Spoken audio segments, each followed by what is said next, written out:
All right, this is where we left off last. We had the beginnings of that, so we want to go ahead and do some more styling to get this looking a little bit better. All right, so the next thing we're going to do is we're going to go ahead and format the unordered list. So we're going to say nav ul so we can get style that element. And what we're going to do is text align, and we're going to put it left so it shoves everything over that way. And the next thing we're going to do is we're going to display it in line. Whoops. In line. All right. All right, let's go ahead and file and save and see what we've done so far. And we'll refresh.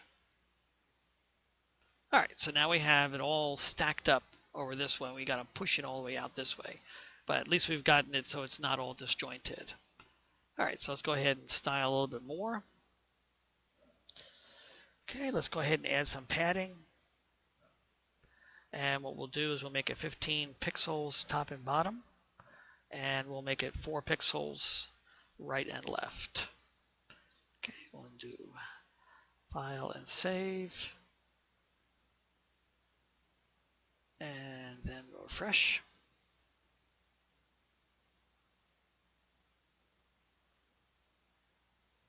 All right, so that's all it did. Move that down.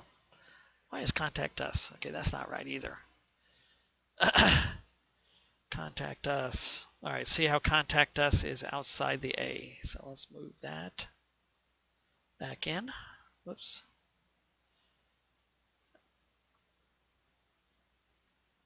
And file save. And then refresh.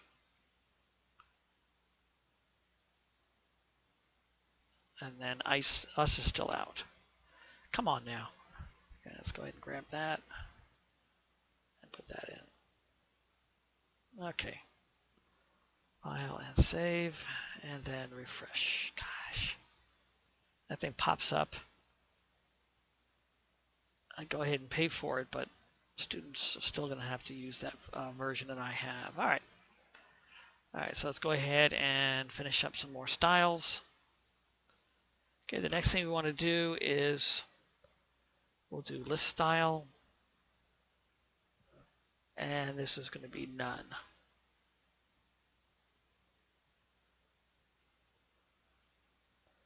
All right, so file save,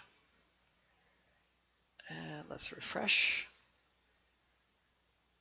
Okay, and when we did inline, we got rid of that list style anyway, so that's why it's not there. All right, let's do the next thing. And let's make it a little more attractive with a little box shadow, similar to what we did in that last lesson. So we'll do a box shadow, and let's do it 0 pixels, 0 pixels, and then 5 pixels for the outline. And for the color, let's just do RGBA. And we're going to do 0, 0, 0, comma. All right, for the first 3, and then 0.15 for the last setting on that. Okay. All right, let's see what we've done now. File and save, and then we'll refresh. Okay, I don't see much going on there, but we will as we start continuing our files. All right, so let's go ahead and style then the list elements themselves. So we'll do nav ul, and then the list items inside that unordered list. All right, so let's go ahead and display, and we'll make this inline block. All right, this should go ahead and then make these all horizontal. File and save, and then refresh. All right, better. All right, now you can see the box shadow that we have on these, so that's a little more attractive. Notice that this is its own box shadow here because this is actually inside that LI. That's why it has its own separate shadow box or box shadow. All right, let's go. Let's do some more. All right, let's do a right margin. So we'll do margin right, and let's make it a -4 pixels and bring it in. All right, do File and Save, and then refresh. All right, so it tightened it up even more. But the biggest problem we have is this right here. These won't be here later on.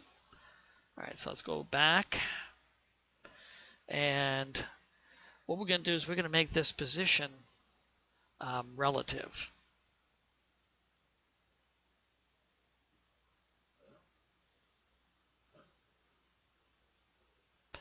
Now that won't do anything right now to our thing, but what we're going to do is we're going to absolutely position the submenu. So we need to make this relative so that we can attach the other one absolutely. Let's go ahead and add some padding. All right, so for the padding, let's do 15 pixels top and bottom, and let's do 20 pixels left and right, and that will start spreading things around again. All right, we got rid of the margins, and now we're just going to do padding. All right, let's go do File, Save, and refresh. All right, pretty ugly. All right, so there's how everything's all spread out. Again, what we're going to do is we're going to remove these and have them shooting down this way. So right now it looks a little ugly, but we're going to go ahead and fix that as we go along. All right, so let's go and do a little more styling. All right, then we're going to have a background of that. And the background is going to be, let's do FFF. All right, so see how that color's not right, and that's because we didn't put a semicolon here. And then we're going to add one last tag before we finalize this, and that's going to be the transition. We use transition when we're going to do a hover. And we're going to transition all elements in the hover, and we're going to have it do it in 0.2 seconds. So a very slight delay. You can see the transition is not blue, and that's because it's not in Sublime, but it is in the browsers. If it wasn't, then we can use WebKit and the others in order to be able to have it for each browser. But this should work. So let's do File and Save. So again, this transition won't do anything. Let's see what we've done now. And let's refresh. Okay, so what we did is we got rid of, and then see how this history is a little bit bigger, and that's because we have the ULs inside it. So it's pushing this outside that border. But again, we will fix that later by dragging this whole element out. All right, let's try one last thing before we finish up this video. Let's go ahead and take advantage of that transition that we have and go ahead and put a hover. So remember, hover is a pseudo class. So we're going to do nav ul li, and that li, when someone hovers over it, and it has to be touching. If we have a space here, it will not hover. So we have to have that space there. And we don't want this. All right, so we do a brace. And this is what we want to do when it hovers. We want to have a background. And we want to make it black. And we want to make the color of the text then white. All right, let's do File and Save. And let's refresh. All right, it'll look different, but when we hover over, you can see that it is different. All right, we're going to have to get rid of that text decoration too. So we'll do that next. We'll do that in the next video.